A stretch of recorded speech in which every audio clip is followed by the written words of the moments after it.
Terus bapak saya ngasih pilihan mau beli tas atau mau beli sepatu bola. Nah, itu.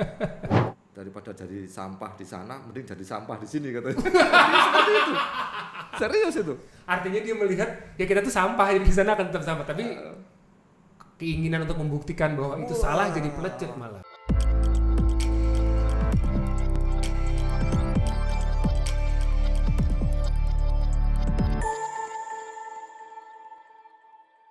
Halo semuanya, assalamualaikum warahmatullahi wabarakatuh. Aduh, hari ini seneng banget barengan sama gue Benka Syafani. Selamat datang buat teman-teman Liners di Line Stock.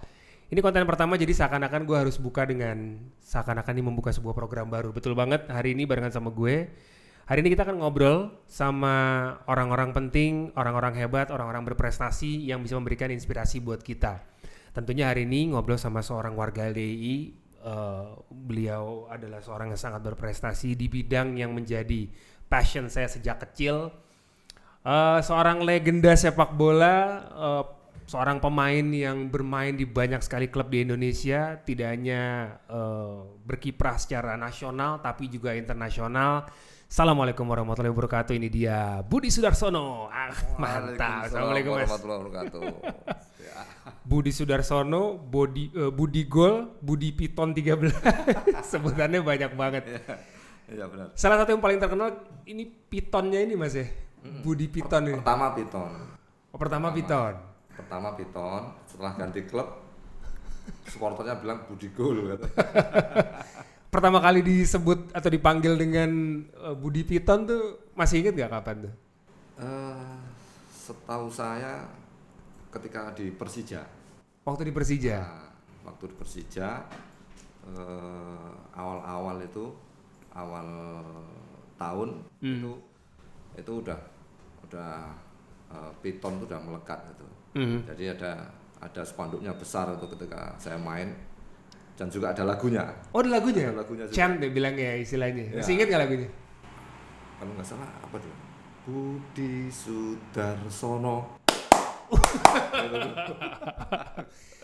Seorang pemain kalau mendengar ada penonton satu stadion bernyanyi kayak gitu tuh rasanya kayak gimana sih Mas? Itu semisal doping lah ya. Semisal doping. Jadi ketika kita kurang konsentrasi terus kita agak lelah terus ada nyanyian seperti itu motivasi buat kita. Artinya kalau dibilang tim tuan rumah alias tim kandang itu diunggulkan karena ada supporter ribuan yang mendukung itu bener-bener persis kayak gitu kejadiannya. Iya, persis itu karena waktu itu kita main di Lebak Bulus. Wow. Nah, Lebak Bulus kan tahu sendiri. Iya. Dari jaraknya kan deket banget. Nah, dari lapangan sama penonton itu kan deket banget. Kayak nempel lah, iya. Kita tinggal ngeliat gini ke bawah. Sudah ke bawah kan waktu itu. Oke, ini sekarang Mas Budi bisa dibilang udah tidak bermain di lapangan hijau dalam liga profesional sampai sekarang udah berapa tahun terakhir Mas? Terakhir 2007 insyaallah. Lama juga ya? Ya 2007. Tapi kalau dibilang 2017. 2017. Oh iya dong, makanya kok 2007 lama amat 2017. 17. Sekitar mungkin hampir kurang lebih mau 5 tahun 5 gitu. tahun. Ya. Tapi kalau dibilang pensiun dari sepak bola setuju nggak? Enggak juga sih sebenarnya. Kegiatan sekarang yang masih bersinggungan sama sepak bola pasti dong? Pasti, karena kita istilahnya darahnya masih darah sepak bola, masih darah biru. Seperti itu. Ini kan kalau nyebut nama Budi Sudarsono, kita di warga LDI di apa namanya di dunia sepak bola di lapangan hijau di Senayan. Kalau saya juga kebetulan cukup aktif lah main di lapangan C. Nama Budi Sudarsono ini salah satu yang well respected lah ibaratnya. Dianggap legend karena punya gaya permainan yang apa ya beda lah sama rata-rata pemain Indonesia. Tapi kalau cerita mungkin tadi Mas Budi sempat sebut juga tuh Mas, waktu zaman masih kecil. Mas Budi lahir di Kediri, masa kecil tuh kayak gimana sampai akhirnya bisa berkenalan sama sepak bola sih Mas? Apa memang lahir kan dekat dengan pondok waktu itu ya? Ya. Pondok Kediri juga dekat, kan? Ya, dekat. Saya Pondok Mini, Kaliawen. Saya masih ingat waktu itu 2003, 2004, karena aku juga pernah. Oh 2003, 2004. Mondok lah waktu itu di Pondok Kediri waktu itu sekitar hampir setahun malah 8 bulanan lah. Waktu itu ingat satu hari diajak sama guru untuk nonton pertandingan sepak bola. Hmm. Aku lupa tuh daerah mana, pokoknya kita berangkat sekitar mungkin 30 sampai 45 menit dari kota Kedirinya, terus main bola di situ. Kayaknya ya ini kompetisi mungkin bukan tarkam kali. Istilahnya kompetisi amatir buat orang-orang Jawa Timur lah, entah per kampung, per RT, per RW. Main yang apik Mas. Rapi. Sampai waktu itu ternyata dibilang memang Jawa Timur itu kan terkenal gudangnya Dulu terkenal emang pemain sepak bola kan. Iya. Waktu itu kayak apa Mas? Waktu masa kecil bermain kondisinya kan walaupun sekedar cuman fun aja, tapi pertandingan atau kompetisi atau pemain-pemain yang ada di zaman waktu Mas kecil dulu tuh kayak apa sih? Jadi kita emang latihan tuh ada jadwalnya. Jadi jadwalnya itu 1 minggu 3 kali. Terus lapangan di Jawa kan tahu sendiri. Itu lumayan bagus lah ya kan. Kalau di Jakarta itu udah paling best kan gitu. Kalau di sini cari yang lapangan yang seperti itu sewanya mahal pasti. Kalau di sana gratis, tinggal rawat aja. Tapi kondisi lapangan di sana memang bagus. Hampir rata-rata bagus emang gitu. Rata-rata bagus kalau di Jawa tuh. Ini level sebelum level profesional ya? Sebelum level profesional emang. Usia berapa tuh Mas waktu itu? Itu saya SD kelas 5 pertama kali. SD kelas 5 udah latihan seminggu 3 kali? Ya, SD kelas 5 latihan seadanya dulu. Setelah kelas 6 menginjak SMP itu baru seminggu 3 kali. Nah, jadi pas ketika SD kelas 5 bapak saya kebetulan ngasih pilihan ke saya. Karena kalau saya sekolah itu saya nggak pernah bawa tas. Jadi buku saya lipet, saya bawa gini aja kan dulu kayak bawaan begini. Terus bapak saya ngasih pilihan mau beli tas atau mau beli sepatu bola. Gitu. Saya udah nggak mikir panjang ya, saya bilang sepatu bola. Dan nggak mikir panjang itu sepatu bola saya bilang. Tapi waktu itu saya sekedar hobi.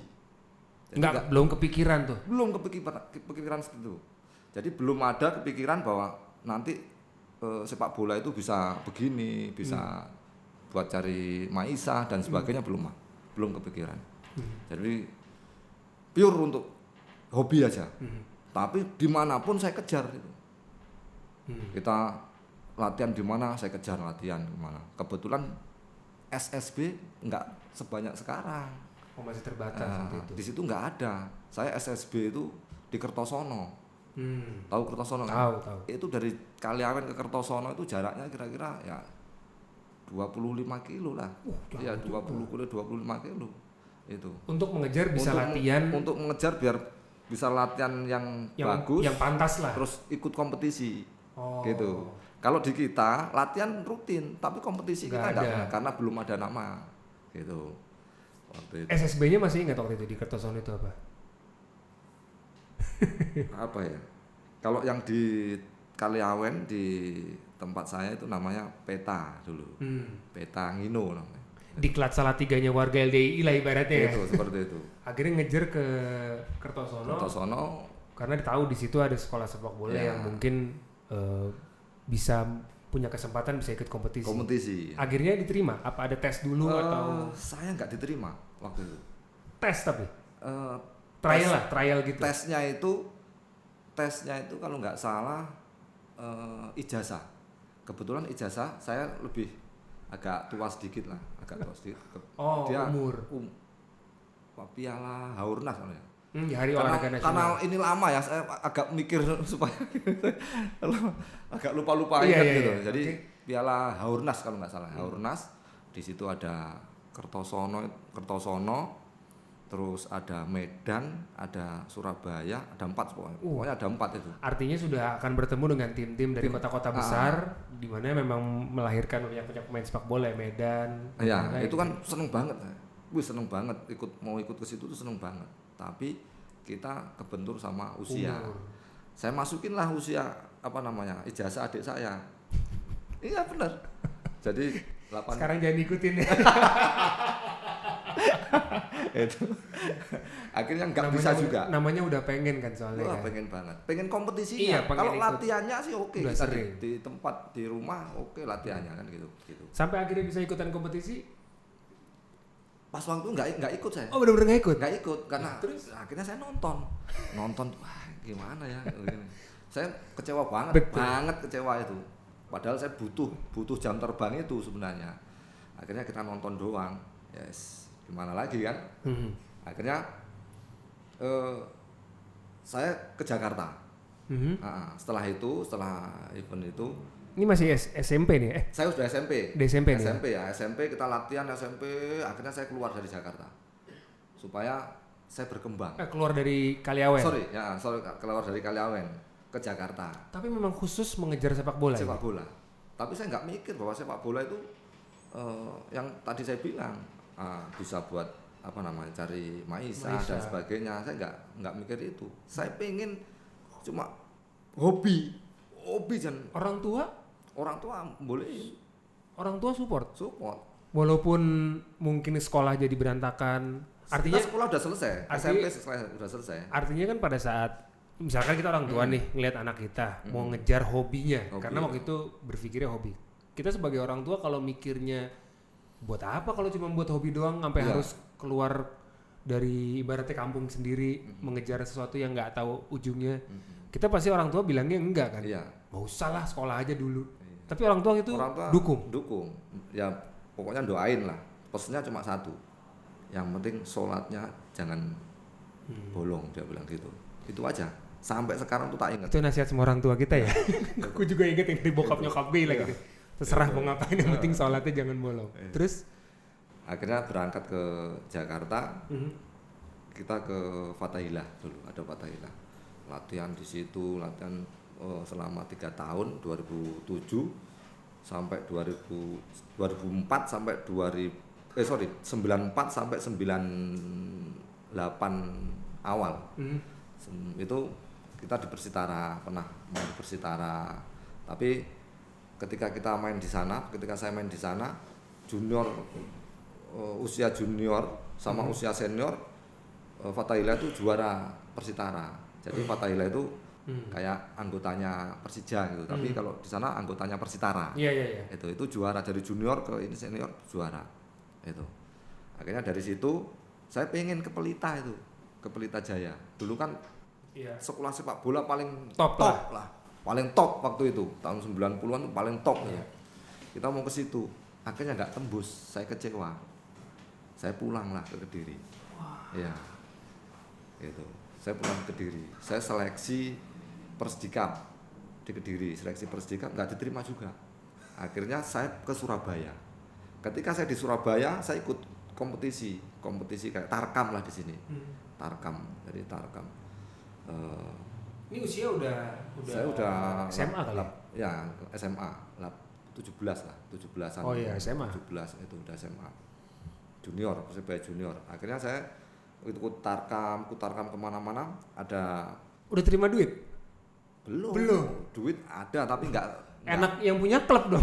Ini ada pemain bagus main. Kita masih belum apa-apa. Masih kecil. Iya. Gitu loh. Jadi ada pengumuman tanggal sekian, jam sekian itu ada seleksi Persebaya junior di Tambak Sari. Di Tambak Sari. Wah itu semangat banget itu. Berangkat ke sana udah nggak telat, kita udah jam sekian ini saya udah prepare karena kita pengen kan. Akhirnya saya seleksi di situ banyak pemain. 200 kira-kira 200 lebih pemain. Aku pernah lihat tuh. Itu seleksi. Pernah lihat kondisi kalau ada klub gitu. Lagi seleksi bener-bener orang banyak nggak jelas siapa. Wes itu yang diterima cuma 9 orang, 10 orang dari sekian banyak. Tapi alhamdulillah saya bisa keterima waktu itu. Alhamdulillah. Itu. Posisi waktu itu main apa Mas? Ingat gak? Saya striker. Dulu striker. Memang paling ujung ya. Orang paling terakhir lah. Ya, saya striker emang dulu. Kalau kesini kan saya main second striker, saya main sayap kayak gitu. Jarang saya di top striker, saya jarang malah. Gitu. Kan kalau pemain sepak bola biasanya kalau aku ngikutin misalnya kan dokumentarinya Ronaldo, Messi, apa segala macam, atau misalkan pemain sini biasanya kan yang ngasih tahu bahwa nih anak nih bakat nih, jangan cuman buat iseng-iseng aja. Ini bisa jadi pemain bintang nih, artinya bisa jadi pemain secara profesional gitu. Nah, kalau lo sendiri Mas Budi sadar bahwa kemampuan skill sepak bolanya di atas rata-rata itu dikasih tahu pelatih, atau memang Mas Budi sendiri udah sadar kayaknya gue bisa deh nih sampai level yang lebih daripada ini? Sebenarnya saya nggak sadar kalau kita nanti bisa di top level tuh saya nggak sadar. Pertama kali sadar inget nggak? Kayaknya gue main bagus deh nih, bisa level yang beda deh gitu. Pertama kali di Persebaya Junior itu saya bilang ini kalau orang-orang bisa masa saya nggak bisa sih, saya bilang. Padahal saya punya senjata. Pada waktu itu memang senjata andalan saya cuma berdoa dan berusaha doang. Itu kita kerja keras itu hampir tiap hari kita latihan tuh 3 kali sehari Mas. Itu 3 kali sehari, walaupun itu masih meraih ke junior ya, meraih ke junior. Itu. Apalagi kalau pas saya di utara itu, saya kalau mau latihan itu saya jalan kaki dulu kira-kira 5 kilo, kalau pulang kan 10 kilo. Habis itu saya naik kontainer. Itu nanti ketemu ini setiap mau latihan setiap mau latihan di Persebaya Junior ini? Enggak, pas ketika di utara. Oh, di utara. Di Fatahillah itu. Fatahillah. Waktu di sini. Iya, di Fatahillah itu. Jadi latihannya harus kontainer ke kontainer itu. Kalau enggak kita enggak ada ini kan gitu. Tapi artinya begitu kembali lagi. Tadi kan Mas bisa dibilang nih Persebaya Junior ini jadi gerbang pembukanya nih ya. Gerbang pembukanya ke level yang mungkin lebih daripada sekedar cuman main di level amatir alias hobi. Tapi begitu tes Persebaya Junior itu Mas Budi sendiri sebenarnya secara fisik udah cukup mumpuni karena ditempa di Fatahillah itu di Jakarta. Ya, di Fatahillah Surabaya sama-sama. Ini Fatahillah, di sana juga Fatahillah namanya. Tapi kalau di sana kebanyakan kalau kita tarkam itu pemain-pemain top yang di bawah, pemain-pemain Persebaya. Yang udah main di level profesional. Jadi buat pengalaman saya gitu. Walaupun saya nggak jarang main, itu sekali main kita juga mentalnya mental jadi, juga kebantu, fisik juga kebantu. Jadi mental semuanya kebantu karena di situ pemain kita bagus-bagus, terus levelnya di Tarkam kan tahu sendiri kayak gitu. Tarkam kan dulu levelnya kalau nggak kena Tarkam itu seperti main nggak ada wasit kayak ibaratnya gitu. Kalau nggak ngenain duluan ya kita kena duluan. Gitu. Transisinya nih Mas, ini kalau diceritain sebenarnya karena aku emang suka banget, gue tuh suka banget dengerin cerita pemain sepak bola berangkat dari nol sampai akhirnya bisa menjadi seorang profesional bahkan menjadi bintang. Tapi singkatnya transisi dari Persebaya Junior sampai akhirnya mendapatkan kontrak profesional tuh kayak gimana? Itu dari Persebaya Junior itu saya kira-kira 2 tahun lah di junior, akhirnya saya dapat kontrak profesional sama Persebaya Senior. Itu. Ada berapa orang yang dari junior bisa naik ke level? Sedikit. Waktu itu cuma kira-kira 4 orang apa berapa?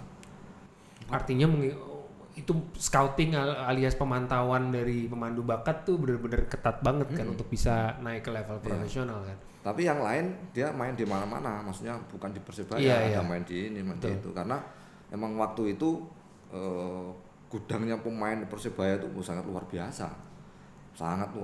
Siapa aja Mas di bulan angkatan waktu itu Mas, masih ingat nggak? Waktu itu ada Mat Halil. Nah itu ada, terus siapa ya? Khairil Anwar itu level sebelumnya lagi. Senior. Ketika saya di Persebaya Junior, sebelahnya mes Persebaya Senior. Jadi kita first team nih ya. Iya, kita di bawah, kita nggak tingkat, dia di atas tingkat gitu. Di belakangnya Tambak Sari itu. Bejo. Ya, itu ada Bejo, ada Khairil Anwar, ada Eri Rianto. Waduh. Uston di bawahnya. Uston masuk. Ada Uston. Terus Jackson, Jackson, ada Antonio Claudio. Ya. Setahun kemudian saya bisa masuk ke senior bareng mereka. Latihan bareng mereka. Kayak apa tuh Mas? Kita seneng banget lah gitu. Tapi pada waktu itu saya sudah yakin bahwa saya bisa. Gitu. Makanya saya nggak pernah untuk mungkin dulu Kalau kita ketemu sama senior atau ini kita mau foto, saya nggak ada. Mungkin dulu nggak ada foto kali ya. Kalau sekarang Mas ini dong kasih ucapan selamat ulang tahun dong kalau sekarang. Dulu nggak ada dulu. Tapi saya nggak silu dengan mereka. Karena ngerasanya gue sama lo iya. sama. Saya bilang saya bisa. Gitu. Jadi saya gumbul sama mereka itu saya bisa, walaupun prosesnya masih kan namanya proses kan harus bertahap kan. Ini gitu. Mungkin yang bisa dipakai juga sih sama liners juga, nggak cuman dari bidang sepak bola aja, mungkin dari semua bidang lah. Artinya kita kadang-kadang bekerja atau mungkin passionate dalam satu bidang, terus kita melihat orang lain yang sudah duluan dan sudah lebih berprestasi, lalu kita menganggap kita nggak mampu gitu. Tapi kita nggak pernah tahu kalau tadi kita kerja keras, doa juga kuat, kita tuh sebenarnya bisa di level yang sama loh. Bisa itu. Gimana sih Mas? Maksudnya orang tuh karena gini, skill tuh mungkin bisa beda-beda. Yang membedakan kalau menurut saya adalah mental nih. Mental sama confidence gitu kan. Masih ingat nggak kondisi mental Mas Budi waktu itu, seberapa percaya dirinya sampai ngerasa gue masuk ke tim utama, gue udah satu level nih sama kalian. Jadi yang utama sebenarnya keyakinan bahwa kita bisa gitu. Sebenarnya itu yang utama itu. Kalau kita udah yakin, kita nggak yakin, nggak mungkin kita mau ke situ. Mau sejago apapun main bola, mau sejago apapun kalau kita nggak yakin, berarti kan mental kita udah drop itu. Kan begitu. Kalau skill sih hampir rata-rata sama. Iya, bisa dibedakan. Gitu kan? Mungkin dia lebih tinggi, kita lebih, tapi skill kan saling menutupi. Nggak mungkin semua sepak bola skillnya sama, benar nggak? Iya, nggak mungkin. Posisinya gitu. juga beda-beda. Posisinya beda-beda, skillnya pun beda-beda. Kadang malah skill yang sama itu nggak akan satu, kan begitu. Oh iya, terlalu sama sih. Iya, selalu sama. Saya bilang saya yakin bisa. Itu dengan mental yang kuat, dengan modal yang menurut saya sudah oke, sudah 100%, karena saya latihan satu hari 3 kali, bayangkan. Sebelum ke junior itu masih junior itu ya, 3 kali latihannya. Jam 11 siang tuh hampir wajib saya tuh tiap hari lari berapa kilo itu. Artinya begitu masuk latihan bersama tim utama tuh kondisi fisik, mental tuh lagi prima-primanya. Wah, prima-primanya. Masih ingat latihan pertama kayak apa, Mas? Artinya penerimaan dari senior-senior, apakah ada namanya senioritas kalau udah anak baru nih. Jadi ajar aja dulu. Kalau waktu itu kalau ada ketika kita mengawali latihan kan ada namanya kucing-kucingan lah. Oh iya. 42 namanya kucing-kucingan. Dulu saya nggak bisa kucing-kucingan itu. Karena dalam hati saya sepak bola itu kalau nggak ngelewatin orang nggak enak. Nggak enak. Seperti sayur tanpa garam menurut saya dulu kan. Jadi saya lihatnya tuh kayak Ronaldo, kayak Nazario itu, pemain-pemain kayak Romario. Kan. Itu kan pemain-pemain Brasil, striker itu kan ketika dia dapat bola selalu ngelewatin lawan. Itu hampir sama. Saya kalau nggak ngelewatin lawan nggak bisa. Makanya si kucing-kucingan nih, biar info sedikit nih, kucing-kucingan itu mungkin buat yang cewek-cewek nih. Ini PR nih ngajarin. Jadi kalau latihan itu ada 4 pemain, bolanya 1, ada tikusnya di tengah ya? 2. Tikusnya, kucingnya di tengah, ngejar bola dioper-oper gitu supaya dapat. Nah yang kanan, yang di luar harus ngoper bola tanpa harus kena si kucingnya gitu. Oke, lanjut Mas. Jadi saya nggak bisa, karena kalau kucing-kucingan kan paling banyak 2 sentuhan. Iya. Kontrol passing. Memang passing. Tujuannya kan melatih refleks kita kontrol lalu membuka peluang passing kan. Nah, itu saya nggak bisa waktu itu. Karena saya kalau kontrol harus lewat. Jadi kontrol harus saya bawa lagi gitu. Jadi 2 sentuhan tuh saya nggak bisa. Awal-awalnya itu. Akhirnya kelamaan saya pelajarin akhirnya bisa. Gitu. Tapi itu butuh waktu yang lama. Oh iya? Benar butuh waktu yang sempat lama. Dikomplain, dimarahin sama senior? Sempat. Sampai kita berantem sama Jackson itu. Jack. Saya berantem kita. Gara-gara begitu. Benar. Itu. Lu passing dong langsung gitu. Namanya senior kan, dia senior kan. Pasti senior. Kita kan junior kan. Ya, begitu dia marah-marah. Saya nggak mau dimarahin. Saya dulu walaupun saya junior orangnya ini ngelawan ya, apa namanya ya, kalau gue percaya ini bener ya gue kerjain aja sebisa gue gitu. seperti itu, sampai seperti itu. Nah, itu awal-awal akhirnya kita ada jam terbang di PON itu pure banget, hampir semua pertandingan saya main jam di PON itu, PON, PON 2000 di Surabaya. Wakili Jawa Timur. Ya, saya udah di Persebaya Junior tapi nggak pernah Persebaya Senior. Saya tapi nggak pernah. Belum pernah turun. Nggak pernah main. Pernah turun 2 kali. 2 kali, terus 2 kali pengganti. Oh, tapi artinya begitu tahun pertama masuk tim senior itu udah sempat bermain secara profesional nih. Pertandingannya apa sih, nggak? Lupa saya. Sama apa dulu ya? Lupa saya. Maksudnya pertandingan udah pertandingan profesional liga utama, iya. Divisi utama waktu itu namanya ya. Bonek semuanya. Itu tapi dulu kalau nggak salah timnya yang nggak begitu inilah. Tim ya lawan. Jadi boneknya nggak begitu banyak gitu.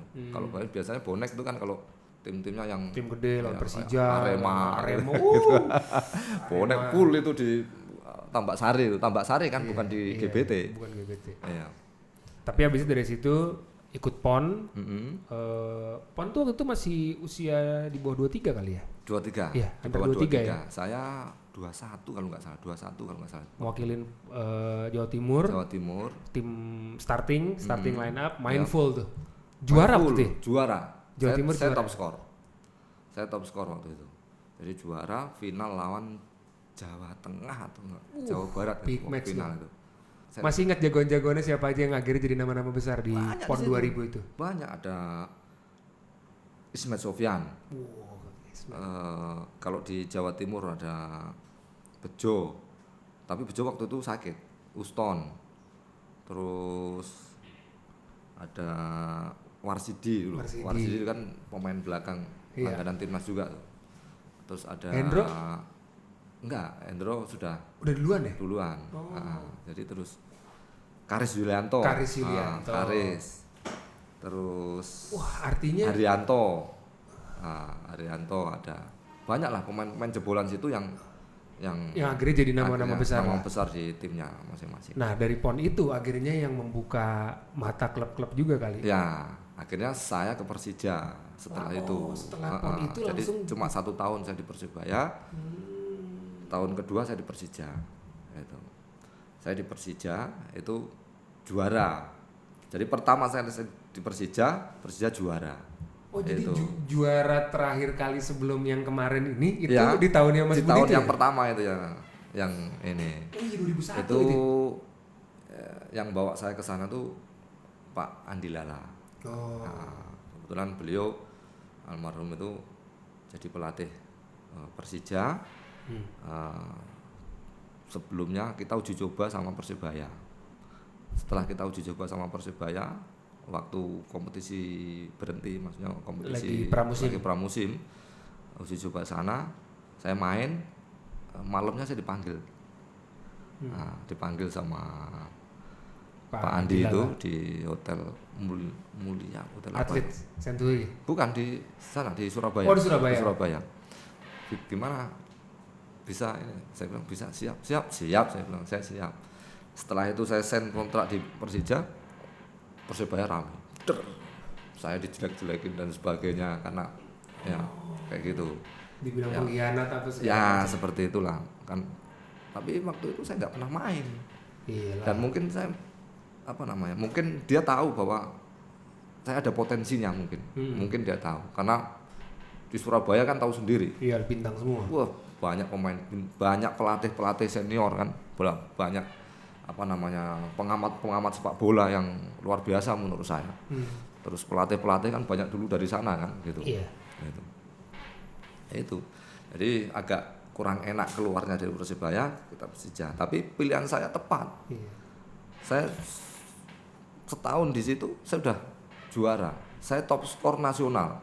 Di Persija maksudnya, di Persija top skor. Itu top skor nasional nomor 2. Yang pertama Bakos Adiso dari Barito kalau nggak salah itu. Saya nomor 2. Itu selisih 2 gol. Bakos Adiso itu 2021, saya 19 kalau nggak salah itu. Dan itu udah jadi Starter selalu main Jarang. di depan. Jarang saya main. Starter jarang. Malah jadi pemain pengganti tapi banyak gol. Tapi setiap main saya main gitu. Maksudnya Oh iya, pengganti. selalu Selalu dipasang. dan selalu golin. Ngegolin. Ngegolin. Super sub istilahnya. Gitu. Jadi kalau kita masukin dari kotak penalti ke depan kotak penalti kita sampai saya giring ke lawan saya sampai gol itu berapa kali saya udah. Kalau nggak salah saya ingat saya 3 kali lebih lah. Maksudnya benar-benar dari box to Dari box. box to box. Itu. Ngelewatin 3-4 pemain itu. Mungkin itu supporter julukin saya Piton mungkin itu. Mungkin dari situ. Mungkin. Itu ceritanya. Artinya waktu cabut dari Persebaya kondisi nggak enak. Tapi ya memang karena kesempatan memang lebih minim di situ, tapi ngerasa keputusan itu tepat. Tapi memang dalam kehidupan kita ada tuh keputusan kayak gitu ya. Kita dihadapkan sama sebuah keputusan kayak di persimpangan gitu. Di satu sisi kita ngerasa, aduh kalau gue cabut gue akan melukai hati orang atau kayaknya akan nggak enak. Tapi gue yakin ini keputusannya mungkin jadi benar. Waktu itu akhirnya yang mendasari gue yakin banget pilih Persija atau sebenarnya masih agak bimbang waktu itu untuk memilih? Saya ingin menunjukkan. Jadi saya ingin menunjukkan bahwa saya itu bisa. Itu. Jadi saya pindah ke situ itu yang pertama mungkin ada dorongan dari Pak Andi juga mungkin ya, Pak Andi Lala. Tapi yang lain saya bisa ini, saya bisa menunjukkan. Gitu. Ketika saya menunjukkan di situ belum sampai separuh musim saya sudah dipanggil tim nasional. Waktu itu. Itu. Kita kalau ini kan sekarang apalagi kalau zaman itu belum ada sosial media, Mas. Artinya belum kalau orang nggak suka zaman itu orang nggak suka sama kita, itu paling kita tahu ya kalau misalkan public figure kayak Mas Budi dari koran atau orang ngomong langsung. Tapi kan sekarang beda, Mas. Sekarang orang nggak suka sama kita, kita nggak kenal, kita bisa baca tuh komentar nggak enaknya dia. Iya. Kalau dulu di koran rame itu, saya sempat baca juga, bilang ada yang koran Jawa Pos atau itu daripada jadi sampah di sana, mending jadi sampah di sini katanya. Seperti itu. Serius itu. Artinya dia melihat ya kita tuh sampah di sana akan tetap sampah, tapi keinginan untuk membuktikan bahwa itu salah jadi pelecut malah. Saya itu buat motivasi saya malahan. Karena saya itu orangnya senang tantangan.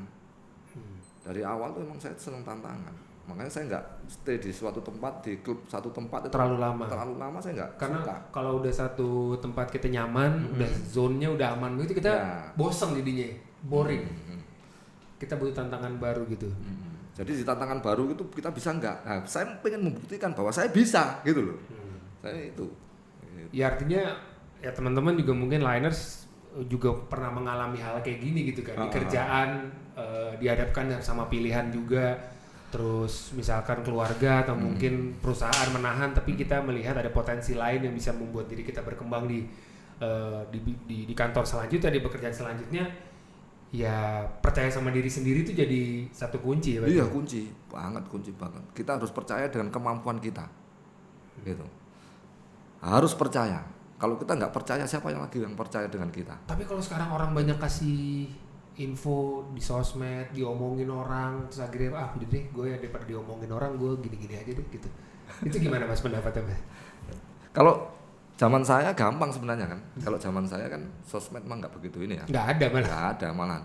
Jadi yang penting kamu nggak usah baca koran gitu. Oke, ini ngomongin Persija nih. Belum sampai satu musim masuk timnas.